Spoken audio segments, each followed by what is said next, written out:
নমস্কার বন্ধুরা, বাংলার ইনভেস্টর ইউটিউব চ্যানেলে আপনাদের সকলকে স্বাগত জানাই। চ্যানেলে প্রথমবার এসে থাকলে চ্যানেলটা অবশ্যই সাবস্ক্রাইব করে রাখবেন এবং তার সঙ্গে সঙ্গে পাশে থাকা বেল আইকন টিপে অল অবশ্যই সিলেক্ট করে রাখবেন, যাতে করে পরবর্তী ভিডিওগুলোর নোটিফিকেশন আপনাদের কাছে সময় মতো পৌঁছে যায়। তো চলুন আজকের এই ভিডিওটা শুরু করা যাক। আজকের দিনে এই ভালো মার্কেটেও দেখতে পাচ্ছেন এফআইআই সেলিং করে বেরিয়ে গেছে। এফআইআই আজকের দিনে 1429 কোটি টাকা শেয়ার বিক্রি করেছে এবং ডিআইআই প্রতিদিনের মতোই শেয়ার কিনছে। ডিআইআই আজকের দিনে 4344 কোটি টাকার শেয়ার কিনেছে।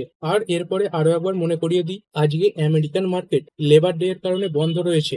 আর এরপরে ইথানল সেক্টরের জন্য, মানে যেসব কোম্পানিগুলো এই ইথানল সেক্টরে কাজ করে থাকে বা সুগার সেক্টরে কাজ করে থাকে এবং যে সমস্ত কোম্পানি এই ইথানল সেক্টরের সঙ্গে যুক্ত যে প্লেট সেগুলো তৈরি করে থাকে, সেই কোম্পানিগুলোর জন্য কিছু পজিটিভ নিউজ এসেছে, সেগুলো দেখবো। তো এই যে নিউজ, সেটা কিন্তু সুপ্রিম কোর্টের তরফ থেকে এসেছে। তো কি ব্যাপারে নিউজ? তো যদি দেখেন কিছুদিন আগেই এই যে E20 যে ফুয়েল রয়েছে এবং এই সম্পর্কিত যে পলিসি রয়েছে, সেই ব্যাপারে সুপ্রিম কোর্ট একটা পিটিশন রিসিভ করেছিল, মানে এর বিরুদ্ধে একটা মামলাও কিন্তু দায়ের করা হয়েছিল। তো এই E20 এই ফুয়েলটা কি পেট্রোলের সঙ্গে 20% ইথানল মিশিয়ে যে ফুয়েলটা তৈরি করা হচ্ছে, সেটাকেই এই E20 ফুয়েল বলা হচ্ছে। তো অনেক কাস্টমার কিন্তু এই ব্যাপারে বুঝছিল না যে এই E20 ফুয়েলের অল্টারনেটিভ কোনো কিছু মার্কেটে নেই, মানে আপনাকে বাধ্য হয়েই এই যে E20 ফুয়েল সেটা নিতে হচ্ছে। আপনি যে পিওর পেট্রোল সেটা কিন্তু পাচ্ছেন না। এমনকি যে সমস্ত গাড়ি এই E20 ফুয়েলের জন্য রেডি করা হয়নি, সেই সমস্ত গাড়িগুলো এই E20 জ্বালানি ব্যবহার করার ফলে ক্ষতিগ্রস্ত হচ্ছিল। তো এইসব ব্যাপারে অ্যাডভোকেট অক্ষয় মালহোত্রাজি তিনি এই সুপ্রিম কোর্টে একটা পিআইএল ফাইল করেছিলেন, মানে পাবলিক ইন্টারেস্ট লিটিগেশন। তো তিনি এটাই বলতে চাইছিলেন, E20 পেট্রোলের পাশাপাশি পিওর যে পেট্রোল রয়েছে সেটা কেনার ব্যাপারেও যাতে একটা অপশন দেওয়া যায়। কারণ তিনি বলছিলেন যে সমস্ত গাড়িগুলো এই E20 ফুয়েলে চলার জন্য তৈরি করা হয়নি, সেই সমস্ত গাড়িগুলো কিন্তু এই যে E20 ফুয়েল এটাকে হ্যান্ডেল করতে পারছে না। এমনকি 2 বছর আগে তৈরি এই যে BS6 গাড়ি, এদের মধ্যেও কিছু গাড়ি এই E20 ফুয়েলে চলার জন্য রেডি নয়। তো এই E20 ফুয়েল ব্যবহার করার ফলে গাড়ির যে ইঞ্জিন, সেগুলোর উপর নেগেটিভ ইম্প্যাক্ট পড়ছে এবং বিশেষ করে এই কোরোশন রয়েছে, তারপরে রাস্টিং, তারপরে রাবার এবং প্লাস্টিক এই যে কম্পোনেন্টস গুলো রয়েছে, এইগুলোই বিশেষ করে ক্ষতিগ্রস্ত হচ্ছে। আর এই জ্বালানি ব্যবহার করার ফলে ফুয়েলের যে এফিসিয়েন্সি সেটাও কিন্তু কমছে। মানে ধরুন আগে পিওর পেট্রোলে কোনো একটা গাড়ি 20 কিলোমিটার সার্ভিস দিত, তো সেই গাড়িটা এখন 20 কিলোমিটার সার্ভিস দিতে পারছে না, তার থেকে অনেকটাই কম সার্ভিস দিচ্ছে। যদিও গভর্নমেন্ট এটা বলে দিয়েছিল যে 4 থেকে 5% কম সার্ভিস দেবে, কিন্তু এটা দেখা গেছে তার থেকে অনেক কম সার্ভিস গাড়িগুলো কিন্তু দিচ্ছে। এবং তা সত্ত্বেও এই E20 মেশানো যে পেট্রোল, তার দাম কিন্তু কমানো হয়নি। আর সব থেকে যে খারাপ ব্যাপার সেটা এখানে দেখতে পাচ্ছেন, অনেক ইন্স্যুরেন্স কোম্পানি কিন্তু এটাই বলে দিয়েছে যে এই E20 ফুয়েল ব্যবহার করার ফলে গাড়ির যদি কোনো ক্ষতি হয়, তাহলে তারা সেই ইন্স্যুরেন্সের যে দায়িত্ব সেটা কিন্তু নেবে না, বা গাড়ির মালিক তিনি কিন্তু সেই ইন্স্যুরেন্সের যে টাকা সেটা পাবেন না। তো এই অক্ষয় মালহোত্রাজি তিনি কিন্তু এটাই বলতে চাইছিলেন, যে সমস্ত পুরনো গাড়িগুলো রয়েছে তাদের জন্য একটা অপশন রাখা হোক, যাতে তারা পিওর যে পেট্রোল সেটা ব্যবহার করতে পারে। এবং প্রতিটা পেট্রোল পাম্পে এই জিনিসটাও চালু করা হোক যে একদিকে একটা পিওর পেট্রোলের ব্যবস্থা থাকবে এবং অন্যদিকে এই E20 পেট্রোলের ব্যবস্থা থাকবে, এবং যার যেমন চাহিদা সে সেরকম অনুযায়ী সেই পেট্রোল নিতে পারে। মানে যার E20 পেট্রোলের দরকার সেই E20 পেট্রোল নিতে পারবে, এবং যার পিওর পেট্রোলের দরকার সে সেই পিওর পেট্রোলটা যাতে পায়। তো এই ব্যাপারেই সুপ্রিম কোর্টে আজকে হিয়ারিং ছিল। তো সুপ্রিম কোর্ট কিন্তু এই যে চ্যালেঞ্জ সেটাকে পুরোপুরিভাবে ডিসমিস করে দিয়েছে। মানে এতদিনে গভর্নমেন্টের যে সিদ্ধান্ত ছিল সেটাই কিন্তু লাগু রইলো। দেখতে পাচ্ছেন সুপ্রিম কোর্ট ব্যাস গভর্নমেন্ট E20 ফুয়েল পলিসি। তো সুপ্রিম কোর্ট এটাই বলেছে, এই ফসিলের উপর যে ডিপেন্ডেন্সি সেটা কমাতে এই যে E20 পেট্রোল সেটা সাহায্য করছে, এবং এইটা ব্যবহার করার ফলে বিদেশ থেকে যে তেল আমদানি হয় তার যে পরিমাণ সেটা কিন্তু অনেকটাই কমেছে, এবং এর ফলে কার্বনের যে এমিশন সেটা অনেকটাই কমেছে। তার মানে এই যে E20 পেট্রোলের বিক্রি সেটা কিন্তু আর কমছে না। মানে যে সমস্ত কোম্পানিগুলো এই ইথানল তৈরি করে থাকে তাদের যে প্রোডাকশন সেটাও কিন্তু কমবে না। তো এই কারণের জন্যই যদি দেখেন আজকে বেশিরভাগ সুগার কোম্পানি ভালো পারফর্ম করেছে, কারণ এই যে ইথানল সেইগুলো বিশেষ কিছু জিনিস থেকে তৈরি হয়, যেমন চাল থেকে তৈরি হয়, তার সঙ্গে সঙ্গে ভুট্টা থেকে তৈরি হয়, এবং তার সঙ্গে সঙ্গে আখ থেকে তৈরি হয়। তবে আখ থেকে হিউজ পরিমাণে এই যে ইথানল সেটা তৈরি করা হয়ে থাকে। তো যদি সুগার সেক্টরে কাজ করা কোম্পানিগুলো দেখেন, বেশিরভাগই আজকে বেড়েছে। একটা দুটো তো লাল নিশানা রয়েছে, তো একটু দেখতেই পাচ্ছেন নামগুলোও যদি দেখেন, এই যে সুগার এটা প্রায় 2.5% উপরে বেড়েছে, তারপরে বলরামপুর চিনি এটাও 1% উপরে, তারপরে ধামপুর সুগার এটা প্রায় 1.5% বাড়া, তারপরে দাড়িকের সুগার এটা 2% উপরে বেড়েছে, ঈদ প্যারি এটাও সামান্য বেড়েছে। তারপরে দেখতেই পাচ্ছেন বেশিরভাগই সব সবুজ নিশানে রয়েছে। আর গভর্নমেন্ট এর আগে টার্গেট রেখেছিল 2030-এর মধ্যে এই যে E20 ইথানল ব্লেন্ডিং সেটার কাজ সম্পূর্ণ করবে, কিন্তু তার আগেই এই 2025 সালে গভর্নমেন্ট এই যে 20% ইথানল ব্লেন্ডিং এর টার্গেট সেটা পূরণ করে ফেলেছে, এবং এরপরে এই যে ইথানল ব্লেন্ডিং এর যে পরিমাণ সেটা বাড়াবার দিকেও কিন্তু সরকার এগিয়ে চলেছে। তো দেখতেই পাচ্ছেন এই 2025-এর মধ্যে এই E20 পেট্রোল চালু করার পরে India has announced plan for 27% ethanol blending in petrol by 2030। মানে 2030-এর মধ্যে এই যে E27 পেট্রোল সেটাও কিন্তু চালু করা হবে। তো এখন পিওর পেট্রোলের যে পরিমাণ সেটা 80% এবং ইথানলের যে পরিমাণ সেটা রয়েছে 20%। আর যখন এই E27 পেট্রোল চালু হবে তখন পিওর পেট্রোলের যে পার্সেন্টেজ সেটা থাকবে 73% এবং সেখানে ইথানল থাকবে 27%। তো এর ফলে সুগার সেক্টরে যে কাজ করা কোম্পানিগুলো রয়েছে এবং যে সমস্ত কোম্পানি এই সুগার থেকে ইথানল তৈরির যে প্ল্যান্ট সেগুলো তৈরি করে থাকে, যেমন প্রাজ ইন্ডাস্ট্রি রয়েছে, সেইগুলো দারুণ উপকৃত হবে। এবং তার সঙ্গে সঙ্গে এই জিনিসটাও আজকের দিনে ক্লিয়ার হয়ে গেল, পিওর পেট্রোল আর কিন্তু পাওয়া যাবে না। এবার থেকে যে পেট্রোল পাওয়া যাবে তার সবেতেই কিন্তু এই যে 20% ইথানল সেটা মেশানো থাকবে। এবং পরিবহন মন্ত্রী নীতিন গাডকারিজি তিনি কিন্তু এটা আগেই ঘোষণা করে দিয়েছিলেন যে আগস্ট মাসের মধ্যেই এই 27% ইথানল নিয়ে যে নিয়মগুলো সেইগুলো আনা হবে। তবে যে এই ব্যাপারে সুপ্রিম কোর্টে একটা কেস হয়ে গিয়েছিল, তাই এই 27% ইথানল ব্লেন্ডিং নিয়ে নতুন কোনো খবর সামনে আসেনি। আর আজকে এই সুপ্রিম কোর্টের তরফ থেকে ক্লিয়ারিটি পাওয়ার পর এই 27% ইথানল ব্লেন্ডিং নিয়েও নতুন যে নিয়ম সেগুলো আসতে পারে। আর এরপরে ডোনাল্ড ট্রাম্প ভারতের উপর যে 50% ট্যারিফ বসিয়েছেন সেই নিয়ে আজকে কিছু কথা বলেছেন, সেই একই পুরনো কথাবার্তা। এইখানে দেখতে পাচ্ছেন ট্রাম্প সেই পুরনো কথাই আবার বলেছে যে ইন্ডিয়ার সঙ্গে এই আমেরিকার যে বিজনেস সেটা অনেকটাই কম। মানে ইন্ডিয়া যে পরিমাণে আমেরিকাতে প্রোডাক্ট এক্সপোর্ট করে থাকে তার তুলনায় কিন্তু খুব কম প্রোডাক্টই এই আমেরিকা থেকে ইন্ডিয়াতে আসে। এবং এটাও বলেছে এই আমেরিকা কিন্তু ইন্ডিয়ার সব থেকে বড় ক্লায়েন্ট। তো তিনি আবার এটাও বলেছেন এই যে ব্যাপারটা মানে ভারত আমেরিকার প্রোডাক্টের উপর বেশি ট্যারিফ লাগিয়ে দিয়েছে, এটা কিন্তু অনেক দশক ধরে হয়ে আসছে এবং অন্যান্য যে সমস্ত দেশগুলো ট্যারিফ লাগায় তার তুলনায় ইন্ডিয়াই আমেরিকার প্রোডাক্টের উপর বেশি ট্যারিফ লাগিয়ে রেখেছে। আর এর আগে ডোনাল্ড ট্রাম্প তো এটাই বলছিল যে রাশিয়ার তরফ থেকে ভারত ক্রুড অয়েল কিনছে, সেটাই আমেরিকার প্রধান প্রবলেম। কিন্তু আজকের দিনে এই ডোনাল্ড ট্রাম্প এটাই বলেছে যে ইন্ডিয়া এই আমেরিকার থেকে যত পরিমাণে এই ক্রুড অয়েল এবং মিলিটারি প্রোডাক্ট কেনে তার থেকে বেশি প্রোডাক্ট এই রাশিয়ার থেকে কিনছে, এটাই নাকি তার প্রবলেম। এবং শেষে এটাও বলছে যে they have now offered to cut their tariff to nothing. মানে ইন্ডিয়া নাকি এখন ট্রাম্পকে প্রস্তাব দিয়েছে এই ট্যারিফ সেটা কমানোর ব্যাপারে, কিন্তু তিনি এটা বলেছেন but it is getting late, মানে এই ব্যাপারটা অনেকটাই দেরি হয়ে গেছে। তো সেই পুরনো একই জিনিসপত্রগুলো আবার ঘুরিয়ে ফিরিয়েই বলা হচ্ছে। এরপরে কিছু স্টক নিয়ে আলোচনা করে নেব।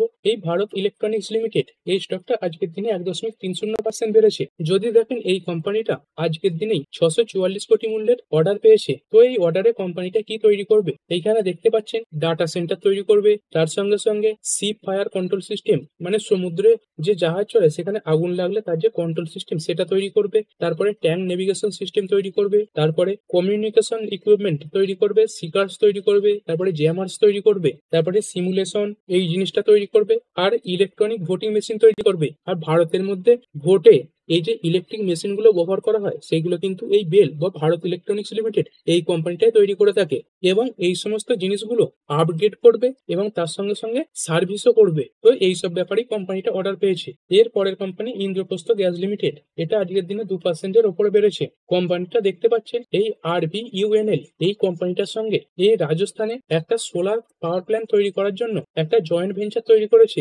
আর এটা কিন্তু আলাদা কোম্পানি, RVNL এর সঙ্গে এটা গুলিয়ে ফেলবেন না। নামে দেখতে পাচ্ছেন RVUNL রয়েছে, আর নামটাও এখানে দেখতে পাচ্ছেন রাজ্য বিদ্যুৎ উৎপাদন নিগম লিমিটেড। আর যে আমাদের RVNL রয়েছে সেটা হচ্ছে রেল বিকাশ নিগম লিমিটেড, মানে এটা সম্পূর্ণ অন্য একটা কোম্পানি। এর পরের কোম্পানি ইউনাইটেড বেভারেজ লিমিটেড, এই স্টকটা আজকের দিনে 3%-এর কাছাকাছি পড়েছে। তবে কোম্পানির জন্য কিছু ভালো খবর এসেছে। এইখানে দেখতেই পাচ্ছেন UBL স্টেনটেন্স অন্ধ্রপ্রদেশ ফুটপ্রিন্ট, মানে এই কোম্পানিটা অন্ধ্রপ্রদেশে তাদের যে বিজনেস সেটা বাড়াতে চলেছে।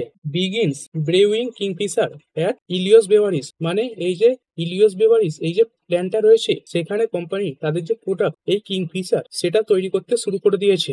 এর পরের কোম্পানি পুরবাঙ্কারা লিমিটেড, এই কোম্পানিটা মালাবার হিল ডেভেলপমেন্টের জন্য 2700 কোটি টাকা মূল্যের একটি অর্ডার পেয়েছে। আর এরপরে একটি কোম্পানি স্প্লিট দিতে চলেছে, সেইটা নিয়ে আলোচনা করব। এই যে ওয়েবসল এনার্জি সিস্টেম লিমিটেড রয়েছে এই কোম্পানিটা স্প্লিট দিতে চলেছে। Websol energy system announce stock split. তো কোম্পানিটা কি অনুপাতে এই স্টক স্প্লিট দেবে, এইখানে দেখতে পাচ্ছেন 1:10 অনুপাতে এই যে স্টক স্প্লিট সেটা দেওয়া হবে। মানে এই শেয়ারটা ভেঙে 10 টুকরো হয়ে যাবে। কোম্পানির বর্তমানে দাম দেখছেন 1343 টাকার কাছাকাছি চলছে। তো স্টক স্প্লিটের পর এই যে প্রাইস সেটা এই 130-140-এর কাছাকাছি চলে আসবে। এবং এর সঙ্গে সঙ্গে কোম্পানিটা 3000 কোটি টাকা ইনভেস্টমেন্টের ব্যাপারেও অ্যাপ্রুভাল দিয়েছে। এরপরে যদি কথা বলি জিএসটি কাউন্সিলের মিটিং এর ব্যাপারে, তো এই মিটিং এর আগেই বহু সেক্টর নিয়ে বহু খবর সামনে আসছে যে এই প্রোডাক্টের উপর জিএসটি কমতে পারে, ওই প্রোডাক্টের উপর জিএসটি বাড়তে পারে। তো সেই সম্পর্কিতই কিছু রিপোর্ট সামনে আসছে, সেগুলো পড়ে নেব। প্রথমেই যদি দেখেন স্মল যে হাইব্রিড কার রয়েছে এবং তার সঙ্গে সঙ্গে যে মোটরসাইকেলস রয়েছে এদের ওপর এই যে জিএসটি সেটা কিন্তু কমতে পারে। দেখতে পাচ্ছেন জিএসটি কার্ড, তো এই সমস্ত জিনিসপত্রগুলোর ওপর আগে কত জিএসটি বসতো, 28% জিএসটি বসতো, তো রিপোর্টের মাধ্যমে সামনে আসছে এই যে জিএসটি সেটা কমিয়ে 18% পর্যন্ত করা হতে পারে। তো এর ফলে অটো সেক্টরের যে কোম্পানিগুলো সেগুলো বুস্ট পাবে এবং এই গাড়ির যে চাহিদা সেটাও বৃদ্ধি পাবে এবং এর সঙ্গে সঙ্গে যে গাড়ি সেটার যে দাম সেটাও কিন্তু অনেকটাই কমে যাবে, মানে আগের থেকে অনেকটাই বেশি অ্যাফোর্ডেবল হবে। এবং এর সঙ্গে সঙ্গে যদি দেখেন রিপোর্টের মাধ্যমে সামনে আসছে কার্বোনেটেড যে ড্রিঙ্কস রয়েছে বা সোডা টাইপের জিনিসগুলো, তার সঙ্গে সঙ্গে এনার্জি ড্রিঙ্কস, তারপরে ক্যাফিনেটেড বেভারেজ, এইগুলোর উপর আগে 28% জিএসটি বসতো, তো এখন সেই যে জিএসটির পরিমাণ সেটা বাড়িয়ে 40% পর্যন্ত করা হতে পারে এবং এর সঙ্গে সঙ্গে একটা অতিরিক্ত 12% শেষও কিন্তু বসানো হবে। তো এর ফলে ইন্ডিয়ান মার্কেটে কোন কোম্পানিটার উপর নেগেটিভ ইম্প্যাক্ট পড়বে? ইন্ডিয়ান মার্কেটে যে বরুণ বেভারেজ নামে একটি কোম্পানি রয়েছে বা ভিবিএল, সেটার উপর কিন্তু নেগেটিভ ইম্প্যাক্ট পড়বে, কারণ সেই কোম্পানিটার যে বিজনেস সেটা কিন্তু পুরোপুরিভাবেই এই কার্বোনেটেড ড্রিঙ্কস এর উপরেই নির্ভরশীল। এবং এর সঙ্গে সঙ্গে যদি দেখেন কনজাম্পশন রিলেটেড কিছু প্রোডাক্টের উপর এই যে জিএসটি সেটা কমানোর কথা বলা হচ্ছে। যদি দেখেন এই যে এসি রয়েছে, এসির উপর এই যে জিএসটি সেটা আগে 28% ছিল, তো এইখান থেকে কমিয়ে 18% এর আওতায় আনা হতে পারে। এবং এর সঙ্গে সঙ্গে টেলিভিশন বা টিভি এবং সিমেন্ট, এই দুটো প্রোডাক্টের উপরেও যে জিএসটি সেটাও কমানো হতে পারে। এগুলো রিপোর্টের মাধ্যমে সামনে আসছে। আর এরপরে যদি অটো সেলসের ডেটা দেখি, আজকের দিনেই অনেক অটো কোম্পানি তাদের যে সেলসের ডেটা সেগুলো পেশ করেছে। যদি দেখেন মারুতি সুজুকি, এদের যে সেলস ইয়ার অন ইয়ার দেখতে পাচ্ছেন 1% পড়ে গেছে। টোটাল এই যে প্যাসেঞ্জার ভেহিকেল বিক্রি করেছে 1,80,683। তারপরে যে দেশীয় প্যাসেঞ্জার ভেহিকেল, মানে যেগুলো শুধু দেশেই বিক্রি হয়েছে সেইগুলো কত, 1,31,278। এটা প্রায় 8% কমেছে। তারপরে যদি হুন্ডাই মোটরের দেখি, এর বিক্রি হয়েছে 60,501। আর এরপর টাটা মোটরসের দেখবো, টাটা মোটরসের এই যে টোটাল হোলসেলস এইটা হয়েছে 73,178, যেটা 2% বেশি। প্যাসেঞ্জার ভেহিকেল বিক্রি হয়েছে 43,315, যেটা 3% কম। আর যদি ইলেকট্রিক ভেহিকেল দেখেন, ইলেকট্রিক ভেহিকেল বিক্রি হয়েছে 8,540, যেটা ইয়ার অন ইয়ার দেখতে পাচ্ছেন রেকর্ড হাই লাগিয়ে দিয়েছে। তো কত বেশি ইলেকট্রিক ভেহিকেল বিক্রি হয়েছে এইখানে দেখতে পাচ্ছেন টাটা মোটর এই মাসে ইয়ার অন ইয়ার 44% বেশি ইলেকট্রিক ভেহিকেল বিক্রি করেছে। তারপরে মাহিন্দ্রা অ্যান্ড মাহিন্দ্রা, এদের সেলস হয়েছে 75,901, যেটা 1% কমেছে। এবং এসইউভির বিক্রি হয়েছে 39,399, যেটা 9% কম। তারপরে বাজাজ অটো, এদের যে ডোমেস্টিক টু হুইলার সেলস এটা হয়েছে 1,84,109, এটা 12% কমেছে। এবং টোটাল টু হুইলার সেলস এটা 4,17,616, এটা 5% বেড়েছে, মানে এক্সপোর্ট অনেকটাই বেড়েছে। তারপরে টিভিএস মোটর, এদের যে টু হুইলার সেলস এটা হয়েছে 5,09,536, ইয়ার অন ইয়ার 30% বেড়েছে।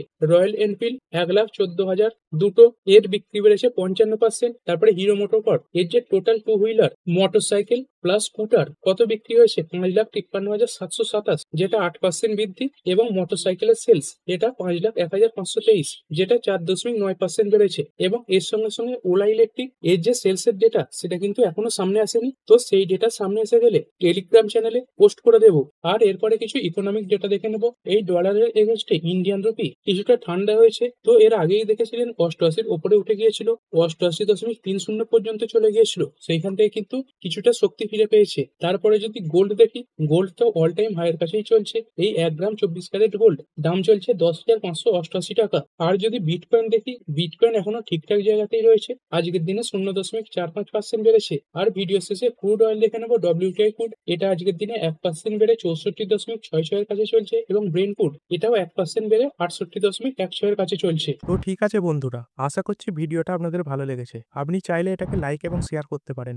আর শেয়ার মার্কেট সংক্রান্ত ডেইলি নিউজ আপডেট পেতে চ্যানেলটা সাবস্ক্রাইব করে রাখবেন এবং পাশে থাকা বেল আইকনটি টিপে অল অবশ্যই সিলেক্ট করে রাখবেন, যাতে পরবর্তী ভিডিওর নোটিফিকেশন আপনার কাছে সময় মতো পৌঁছে যায়। আর হ্যাঁ, ভিডিওটি শুধুমাত্র ইনফরমেশন এবং এডুকেশনাল পারপাসের জন্য বানানো হয়েছে। আমি সেবি রেজিস্টার্ড নই, তাই কোনো প্রকার শেয়ারে কোনো প্রকার বাই, সেল, হোল্ড বা অ্যাভারেজ করার কোনো সিদ্ধান্ত নেওয়ার আগে আপনার যে ফাইন্যান্সিয়াল অ্যাডভাইজার আছে তার সঙ্গে অবশ্যই আলোচনা করবেন। দেখা হচ্ছে পরের ভিডিওতে। ধন্যবাদ।